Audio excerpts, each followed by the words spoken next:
Welcome back. The South African Local Government Association, SALGA, has slammed the decision of the National Energy Regulator of South Africa, or NERSA, to grant Eskom's tariff hike. This week, NERSA approved an increase of more than 18.5% for power prices this year and another close to 13% for next year. Eskom had asked for 32% for the upcoming financial year. Well, the hikes that were granted are still steep and come at a time when blackouts are being rolled across the country thick and fast. SALGA is the voice of South Africa's 257 municipalities. We're joined by SALGA's Zamo Gwala, Acting Chief Officer, Municipal Finance. Mr. Gwala, thank you for being with us. You say that NERSA's decision is compensating Eskom for underperformance. Tell us more.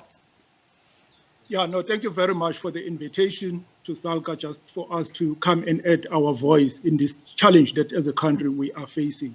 On a general note, as you have said, this increase is coming at a very difficult time for us as South Africans generally to accept, given that we are going so many hours without power. So on that general note is a challenge. But coming back to us as municipality, when we look at this issue, we feel that Eskom has got a lot of challenges. And those challenges have been documented, have been communicated to everyone. So it becomes very difficult for us to accept such an increase, which is so huge if you compare it to the inflation rate or compared to any other increase that we are facing in any other product. It's so huge. Now, given the challenge that Eskom is facing, really we are of the view that this increase, in a way, indirectly, is trying to cover some of the weaknesses that Eskom as a company is faced with. It cannot be that if Eskom is having its own challenges, we as citizens, we as municipalities have to carry the can. That's where we are coming from. That really, given the load shedding, it just tells you how much challenges Eskom as an organization is facing. And many of us understand where you are coming from, but one of the weaknesses that Eskom faces is the debt owed to it that's not being paid. Where does SALGA stand on municipal debt to Eskom, which last year reportedly stood at a whopping 50 billion rand? Yeah, so it's a question of principle if you think about it. Yes, indeed, as municipalities, we may be owing Eskom that lot. But look at it differently and say, as a municipality, we are almost a middleman. We buy in bulk from Eskom and we supply to a number of customers, including businesses, government officials, as well as general public. If you look at the figure that we are owed by all those people, it makes it difficult for some of our municipalities to actually honor the debt that we are owing to Eskom. Obviously, the quick question that one will ask and say, it's our problem, we should be able to collect the revenue from the residents. But you will know that as a South African community, we are faced with a huge challenge where there are individuals who have taken upon themselves not to pay for services, whether you talk about services to municipalities or services to Eskom. So we are in that awkward position that we have to honor our own to Eskom, but we've got so much that is not people, so much people, companies, residents, including government offices that are not paying us as municipalities. So it's that challenge that we are all faced with. Some have argued that Eskom should just sell directly to customers. How beneficial has it been for municipalities to effectively stand in the middle? So a lot of the municipalities buy bulk power from Eskom and then sell it on at a little profit, I understand.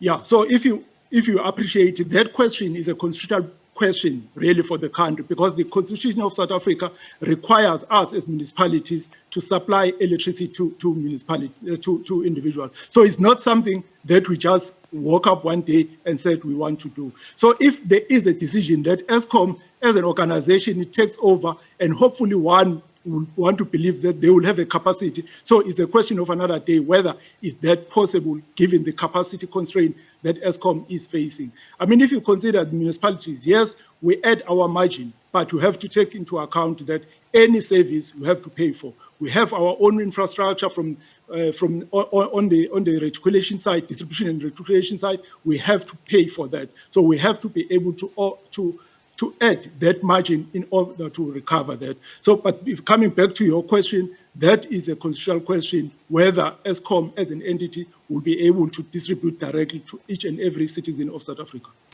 Sure. So now when NERSA gives a significant price increase to Eskom, the regulator has to approve any price increase. What is the major impact for municipalities? Do you believe the municipalities will have less ability to charge that profit, that additional fee, because South Africans are cash strapped? Why is it a down for municipalities?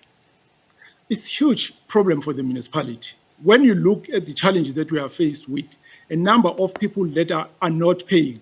We know that there are people who are taking electricity illegally connections, and agree that is a criminal act. But you don't want to give a criminal act a justification by having an exorbitant price that no one can afford. That's a starting point, that really you are giving people who are doing wrong a reason to continue, and they get to be justified as such. Number two, generally, that price is just unaffordable if you look at where we're coming from. If we have stated in our statement that where we come from, you take the impact of COVID, a number of people that lost their jobs, mainly because of COVID, the COVID that came when we are already struggling in our economy. Our unemployment rate was already high when COVID hit, and other challenges that have come through. So you've got a lot of people that reside within our municipal areas that just cannot afford. So your question of saying, what is the additional burden that will be faced as municipalities, is just that it means that more and more people will not be able to afford to pay, which puts us in a very difficult position, because we must remember that there are other services that we have to be able to provide as municipalities. So if we are unable to collect because we've got so many people that cannot afford to pay, it just doesn't help us in any way. It doesn't help Eskom as well, because it means that as a country, we'll be sitting with people who will either consume electricity illegally, or else it means that people that can afford will be convicted. In fact, that's a huge problem, because those who can actually afford, they will divert out of the grid electricity and start to use their own alternative energy, including businesses as well as the residential. And that, unfortunately, is depleting any kind of a revenue, both for us as municipality as well as Eskom itself. Sure, understood. There is a big idea here for municipalities as well, though, that they can generate their own power and buy electricity from independent power producers. Do you know how many IPPs are engaging directly with municipalities right now?